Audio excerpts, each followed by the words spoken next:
اعوذ باللہ من الشیطان الرجیم بسم اللہ الرحمن الرحیم۔ علم آثار صحابہ و تابعین کی روشنی میں حضرت علی رضی اللہ تعالیٰ عنہ نے کمیل سے ارشاد فرمایا ہے، کمیل علم مال سے بہتر ہے، عمل تیری حفاظت کرتا ہے اور تو مال کی علم حاکم ہے اور مال محکوم ہے۔ مال خرچ کرنے سے گھٹتا ہے اور علم خرچ کرنے سے زیادہ ہوتا ہے۔ ایک اور موقع پر حضرت علی رضی اللہ تعالیٰ عنہ نے فرمایا، دن بھر روزہ رکھنے والے اور رات بھر جاگ کر عبادت کرنے والے مجاہد سے عالم افضل ہے۔ عالم جب وفات پاتا ہے تو اسلام میں ایسا خلا پیدا ہو جاتا ہے جسے اس کا جانشین ہی پر کر سکتا ہے۔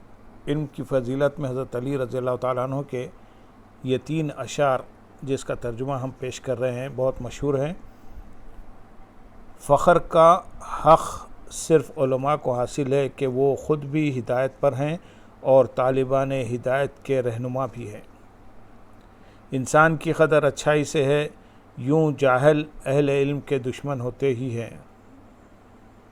ایسا علم حاصل کر جس سے تو ہمیشہ ہمیشہ زندہ رہ سکے۔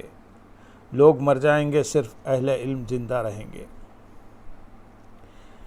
ابو الاسود رضی اللہ تعالیٰ عنہ فرماتے ہیں کہ علم سے زیادہ کوئی چیز عزت والی نہیں ہے۔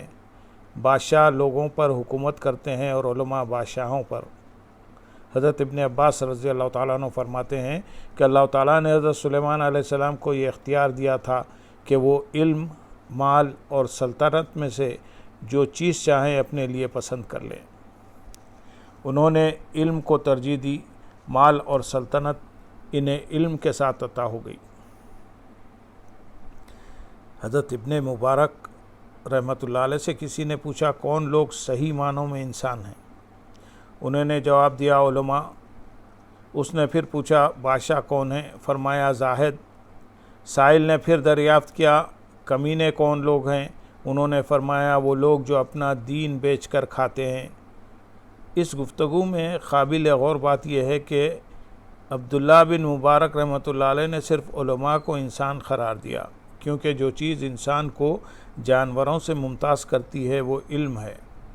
انسان اسی وقت تک انسان کہلانے کا مستحق ہے جب وہ چیز اس میں موجود ہو جس سے اس کا امتیاز قائم ہے۔ انسان کا امتیاز نہ تو جسمانی طاقت کی وجہ سے ہے، اس لیے کہ اونٹ اس سے زیادہ طاقتور ہے، نہ یہ امتیاز جسامت کے لحاظ سے ہے، اس لیے کہ ہاتھی انسان کے مقابلے میں زیادہ جسیم ہے۔ شجاعت اور بہادری بھی وجہ امتیاز نہیں بن سکتی، اس لیے کہ درندے اس سے کہیں زیادہ بہادر، شجاع ہوتے ہیں۔ خوش خوراکی بھی انسان کے لیے شرف کی علامت نہیں، اس لیے کہ بیل اس سے زیادہ کھاتے ہیں۔ قوت جمع بھی وجہ شرف نہیں، اس لیے کہ ننھی منھی چڑیا انسان سے زیادہ جمع کر لیتی ہے۔ اس کا شرف صرف علم ہے اور اسی علم کے لیے وہ پیدا ہوا ہے۔ بعض دانشوروں کا قول ہے کہ ہمیں کوئی یہ بتلا دے کہ جس کو علم نہ ملا اسے کیا ملا، اور جسے علم مل گیا اسے کیا ملا۔ فتح موصلی رحمۃ اللہ علیہ نے ایک مرتبہ اپنے مصاحبین سے دریافت کیا، اگر مریض کو 3 دن کھانا پانی دوائیں نہ دی جائیں تو وہ مر نہ جائے گا؟ لوگوں نے کہا، یقیناً مر جائے گا۔ فرمایا، یہی حال دل کا ہے۔ فتح موصلی رحمۃ اللہ علیہ نے بالکل صحیح کہا ہے، اس لیے کہ دل کی غذا علم اور حکمت ہے۔ جس طرح بدن کی زندگی غذا سے ہے، اس طرح دل کی زندگی علم و حکمت سے ہے۔ جس شخص کو علم میسر نہیں، اس کا دل بیمار ہے اور موت اس کا مقدر بن چکی ہے، مگر اس شخص کو اپنی دل کی بیماری اور موت کی خبر نہیں ہوتی، کیونکہ دنیا کی محبت اور اس کے کاروبار میں انہماک کی وجہ سے اس کی قوت احساس جاتی رہی ہے۔ جس طرح خوف اور نشے کے غلبے کی وجہ سے زخم کے درد کا احساس نہیں ہوتا، اگرچہ حقیقت میں درد موجود ہوتا ہے۔ جب موت اس کے دنیاوی رشتے ختم کر دیتی ہے تب اسے احساس ہوتا ہے کہ اس کا دل مر چکا ہے۔ اس وقت افسوس کرتا ہے مگر وہ افسوس اسے کوئی فائدہ نہیں دیتا۔ جس طرح کہ خوف زدہ کا خوف یا مدہوش کا نشہ دور ہو جاتا ہے تو وہ اس زخم کی تکلیف کا احساس کرتا ہے جو نشے یا خوف کی حالت میں لگا ہو۔ ہم اللہ کی پناہ مانگتے ہیں اس دن سے جب حقیقت حال سامنے آئے گی۔ اس وقت لوگ خواب غفلت میں ہیں، جب مریں گے تو نیند ٹوٹے گی۔ حضرت حسن بصری رحمۃ اللہ علیہ فرماتے ہیں کہ اگر علماء کے قلموں کی سیاہی اور شہیدوں کا خون تولا جائے تو سیاہی کا وزن زیادہ رہے گا۔ حضرت ابن مسعود رضی اللہ تعالیٰ عنہ نے ارشاد فرمایا، لوگوں، اس سے پہلے کہ علم اٹھ جائے اسے حاصل کر لو۔ علم اٹھنا یہ ہے کہ اس کے روایت کرنے والے باقی نہ رہیں۔ اللہ کی قسم، جو لوگ اللہ کی راہ میں شہید ہوئے وہ قیامت کے روز جب علماء کے فضائل اور بلندی درجات کا مشاہدہ کریں گے تو ان کی خواہش ہوگی کہ کاش وہ بھی عالم ہوتے، اور جان لو کہ عالم ماں کے پیٹ سے پیدا نہیں ہوتا بلکہ علم سیکھنے سے آتا ہے۔ حضرت ابن عباس رضی اللہ تعالیٰ عنہ فرماتے ہیں کہ رات میں تھوڑی دیر علم کا تذکرہ کرنا میرے نزدیک تمام رات کی عبادت سے بہتر ہے۔ حضرت ابو ہریرہ رضی اللہ تعالیٰ عنہ اور حضرت امام احمد ابن حنبل رضی اللہ تعالیٰ عنہ سے بھی تقریباً اسی مضمون کی روایت منقول ہے۔ قرآن پاک میں ارشاد باری تعالیٰ ہے، دوسرے پارے کے 9ویں رکوع آیت نمبر 201 میں، ربنا آتنا فی الدنیا حسنۃ وفی الآخرۃ حسنہ، اے ہمارے پروردگار ہم کو دنیا میں بھی بہتری عنایت کیجیے اور آخرت میں بھی بہتری دیجیے۔ اس آیت کے متعلق حضرت حسن بصری رحمۃ اللہ علیہ فرماتے ہیں کہ دنیا کے حسنہ سے مراد علم اور عبادت اور آخرت کے حسنہ سے مراد جنت ہے۔ بعض دانشوروں سے پوچھا گیا وہ کون سی چیز ہے جسے ذخیرہ کیا جا سکتا ہے؟ جواب دیا، وہ چیز ذخیرے کرنی چاہیے جو اس وقت بھی تیرے ساتھ رہے جب تیری کشتی سمندر کی نظر ہو جائے، یعنی علم ہی ایسی چیز ہے جسے ذخیرہ کیا جا سکتا ہے۔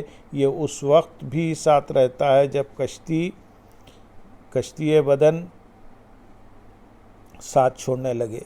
بعض حکماء سے منقول ہے کہ جو شخص حکمت و دانائی کو اپنی لگام بناتا ہے لوگ اسے اپنا امام بنا لیتے ہیں۔ جو شخص علم و حکمت میں مصروف رہتا ہے لوگ اسے عزت و احترام کی نظر سے دیکھتے ہیں۔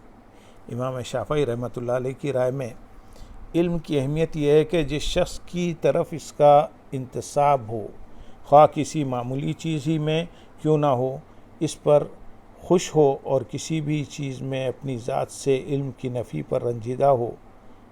حضرت عمر رضی اللہ تعالیٰ عنہ فرماتے ہیں، اے لوگو، علم کے لیے کمر بستہ ہو جاؤ۔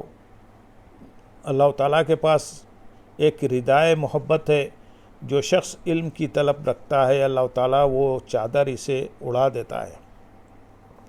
چنانچہ وہ شخص اگر کسی گناہ کا ارتکاب کرتا ہے تو اللہ تعالیٰ اس سے اپنی رضا جوئی کرا لیتا ہے۔ بار بار ارتکاب گناہ پر بھی اللہ تعالیٰ اس کے ساتھ یہی معاملہ کرتا ہے، محض اس لیے کہ اس سے وہ چادر نہ چھینی جائے، اس سے وہ چادر نہ چھیننی پڑے جو اسے عطا کی گئی ہے۔ حضرت احنف رحمۃ اللہ علیہ فرماتے ہیں، ایسا لگتا ہے کہ علماء مالک بن جائیں گے۔ ایک مرتبہ ارشاد فرمایا، جو عزت علم کی بنیاد پر نہ ہو وہ اس کا انجام ذلت ہے۔ سالم بن ابی جعد رضی اللہ تعالیٰ عنہ کہتے ہیں کہ میں غلام تھا، میرے آقا نے 300 درہم کے عوض مجھے آزاد کر دیا تھا۔ آزادی حاصل ہو جانے کے بعد میں اس گم و گو میں رہا کہ کون سا فن سیکھوں۔ آخر علم کو بطور پیشہ اختیار کیا۔ 1 سال بھی نہ گزرا تھا کہ حاکم شہر مجھ سے ملاقات کی خواہش لے کر آیا اور میں نے اسے واپس کر دیا۔ زبیر ابن ابی بکر رضی اللہ تعالیٰ عنہ کہتے ہیں کہ میں عراق میں تھا، میرے والد نے مجھے لکھا، بیٹا علم حاصل کرو، اس لیے کہ مفلسی میں یہ تیرا مال ہوگا اور تونگری میں زینت۔ حضرت لقمان رضی اللہ تعالیٰ عنہ نے اپنے بیٹے کو علماء کی ہم نشینی اور قربت کی نصیحت اس لیے کی تھی کہ اللہ تعالیٰ نور حکمت سے دلوں کو اس طرح زندہ کرتا ہے جس طرح زمین کو بارش سے سرسبز و شاداب بنا دیتا ہے۔ بعض اہل نظر کا قول ہے کہ عالم مرتا ہے تو اس کے لیے مچھلیاں پانی میں اور پرندے ہوا میں روتے ہیں، گو ظاہر میں اس کا وجود نظر نہیں آتا لیکن اس کا ذکر باقی رہتا ہے۔ زہری رحمۃ اللہ علیہ فرماتے ہیں علم نر ہے اور اسے وہی لوگ پسند کرتے ہیں جو مرد ہیں۔ اللہم صلی علی سیدنا محمد وعلی آلہ سیدنا محمد وبارک وسلم۔